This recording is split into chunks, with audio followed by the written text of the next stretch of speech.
Assalamualaikum warahmatullahi wabarakatuh.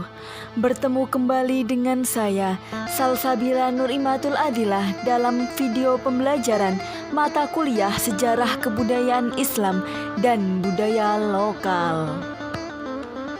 Dan pada kali ini saya mendapatkan tema yang sangat menarik untuk dibahas, yaitu Islam normatif dan Islam historis.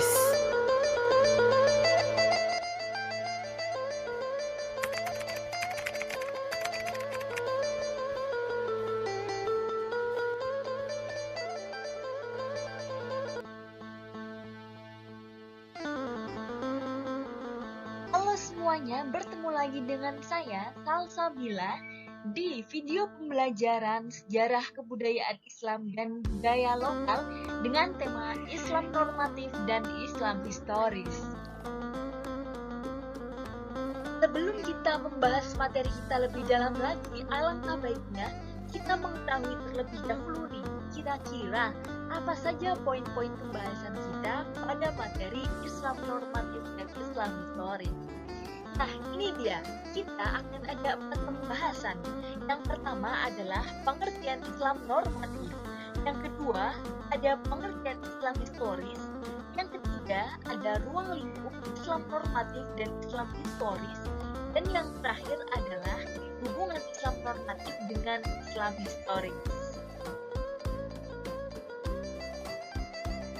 Kita langsung masuk ke materi yang pertama, yaitu pengertian Islam normatif dan Islam historis.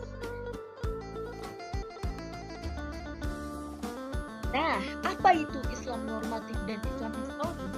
Sekarang kita akan membahasnya. Yang pertama adalah Islam normatif. Islam normatif berasal dari 2 kata, yaitu Islam dan normatif. Normatif sendiri, menurut Kamus Besar Bahasa Indonesia, berarti berpegang teguh pada norma, menurut norma atau kaidah yang berlaku. Sehingga bisa kita simpulkan bahwasanya Islam normatif adalah Islam pada dimensi yang sakral atau suci. Kenapa bisa disebut sakral atau suci? Perlu kita ketahui bahwasanya Islam normatif merupakan bentuk tekstual daripada wahyu atau Al-Quran dan hadis. Islam normatif adalah suatu pendekatan yang lebih menekankan kepada aspek normatif dalam ajaran Islam yang terdapat pada Al-Quran dan Sunnah. Pendekatan normatif adalah suatu pendekatan yang memandang agama dari segi ajarannya yang pokok dan asli dari Tuhan yang di dalamnya belum terdapat penalaran pemikiran manusia.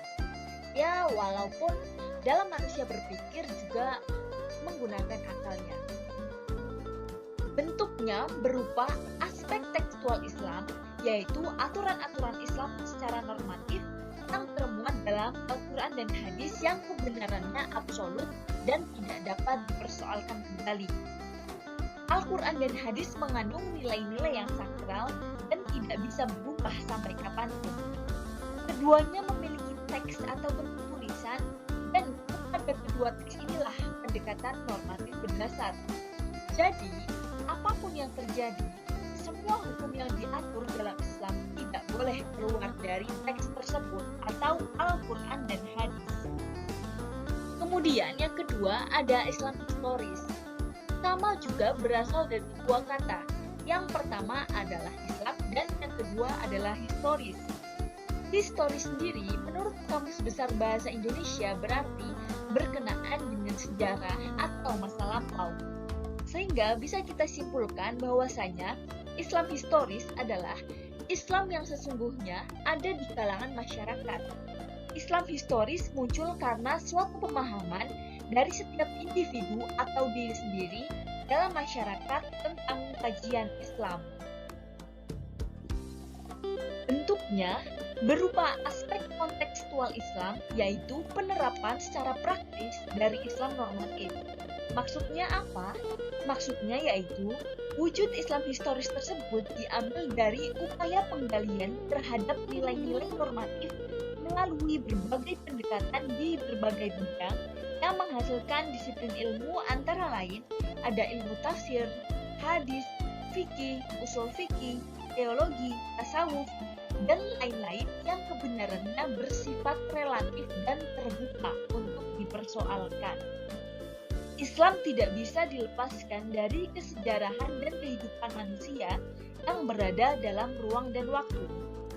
Menurut ilmu ini, segala peristiwa dapat dilacak dengan melihat kapan peristiwa itu terjadi, di mana peristiwa itu terjadi, apa penyebabnya, dan siapa yang terlibat dalam peristiwa tersebut. Melalui pendekatan historis, seseorang diajak menukik dari alam idealis menuju alam yang bersifat empiris dan mendunia.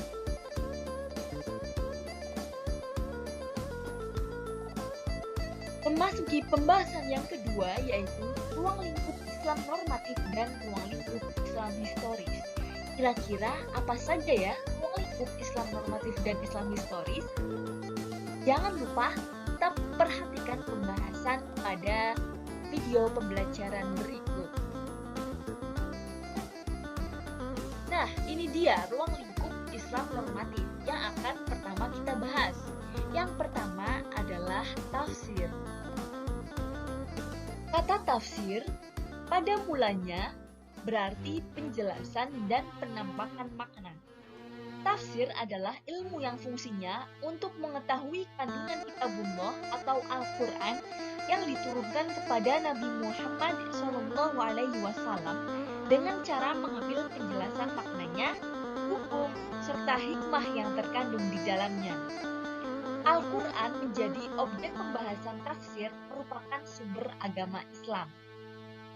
Yang kedua ada hadis. Menurut jumhur ulama hadis adalah segala sesuatu yang dinukil dari Rasulullah, sahabat, atau tabi'in baik dalam bentuk ucapan, perbuatan, maupun ketetapan.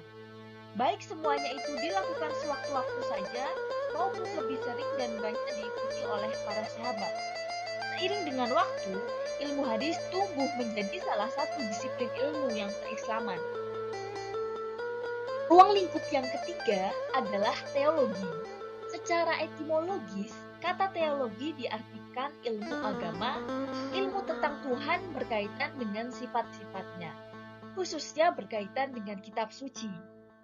Sedangkan dalam arti istilah, teologi adalah ilmu yang membicarakan tentang masalah ketuhanan, sifat-sifat wajibnya, sifat mustahil, dan hal-hal lain yang berhubungan dengan perbuatannya. Dengan demikian, teologi adalah istilah ilmu agama yang membahas ajaran dasar dari suatu agama atau suatu keyakinan yang tertanam di hati sanubari. Setiap orang yang ingin memahami seluk-beluk agamanya, maka perlu mempelajari teologi yang terdapat dalam agama yang diyakininya. Selanjutnya, kita akan membahas tentang ruang lingkup Islam historis. Ruang lingkup Islam historis terbagi menjadi tiga. Yang pertama adalah antropologi, ada sosiologi, dan yang terakhir ada psikologi. Nah, memasuki pembahasan yang pertama, yaitu antropologi. Pendekatan antropologis dalam memahami agama dapat diartikan sebagai salah satu upaya memahami agama dengan cara melihat wujud praktik keagamaan yang tumbuh dan berkembang dalam masyarakat. Melalui pendekatan ini, agama tampak akrab dan dekat dengan masalah-masalah yang dihadapi masyarakat, serta berupaya memberikan jawaban dan menjelaskannya. Yang kedua adalah sosiologi. Pendekatan sosiologi termasuk ilmu yang mempelajari suatu nilai yang terdapat di masyarakat yang menjadi objek kajian. Sosiologi dapat digunakan sebagai salah satu pendekatan dalam memahami agama. Hal demikian dapat dimengerti karena banyak kajian agama yang baru dapat dipahami secara proporsional dan tepat apabila menggunakan jasa bantuan dari ilmu sosiologi. Yang terakhir adalah psikologi. Psikologi adalah ilmu yang mempelajari jiwa seseorang melalui gejala perilaku yang dapat diamatinya. Menurut Zakiyah Derajat, perilaku seseorang yang tampak lahiriah terjadi karena dipengaruhi oleh keyakinan yang dianutnya. Seseorang ketika berjumpa saling mengucapkan salam, hormat kepada orang tua, kepada guru, menutup aurat, rela berkorban untuk kebenaran, dan sebagainya merupakan gejala-gejala keagamaan yang dapat dijelaskan melalui ilmu jiwa agama. Ilmu jiwa agama, sebagaimana dikemukakan oleh Zakiyah Derajat, tidak akan mempersoalkan benar atau tidaknya suatu agama yang dianut seseorang, melainkan yang ditingkatkan adalah bagian keyakinan agama tersebut terlihat pengaruhnya dalam perilaku penganutnya. Pandangan yang berkembang lainnya adalah bahwa sikap seseorang kepada Tuhan adalah peralihan dari sikapnya terhadap orang tuanya, yaitu sikap oidip yang bercampur antara takut dan butuh kasih sayang. Nah, itulah merupakan ruang lingkup dari Islam historis. Selanjutnya akan dijelaskan mengenai hubungan antara Islam normatif dengan Islam historis. Memasuki pembahasan yang terakhir, yaitu hubungan antara Islam normatif dengan Islam historis.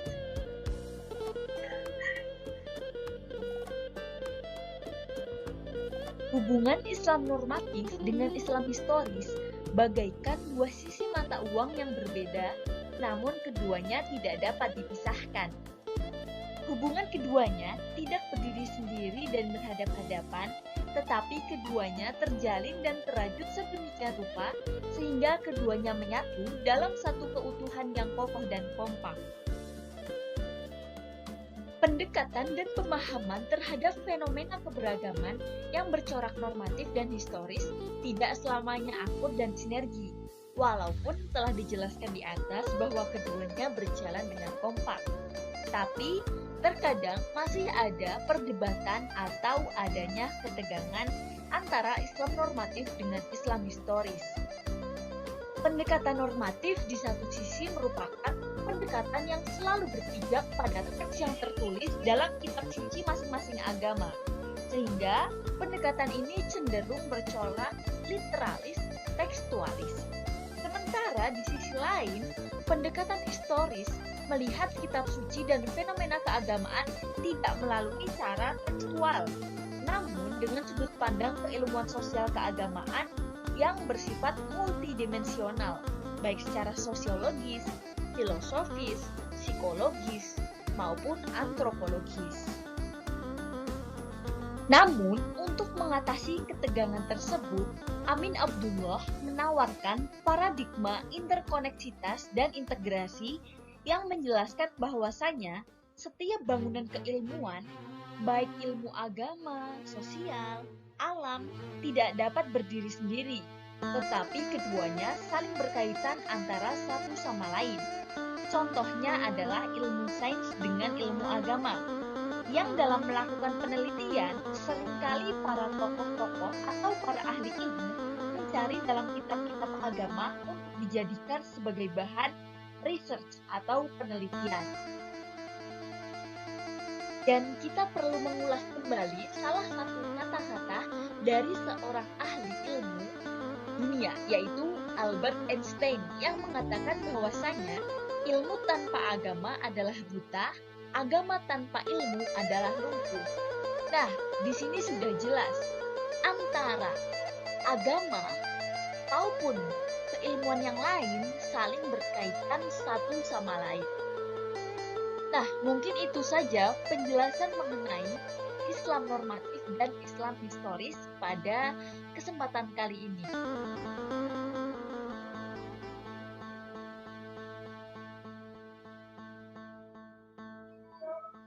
Kurang lebihnya penjelasan yang telah saya sampaikan, saya mohon maaf sebesar-besarnya, dan semoga penjelasan ini bermanfaat untuk kita semua. Terima kasih.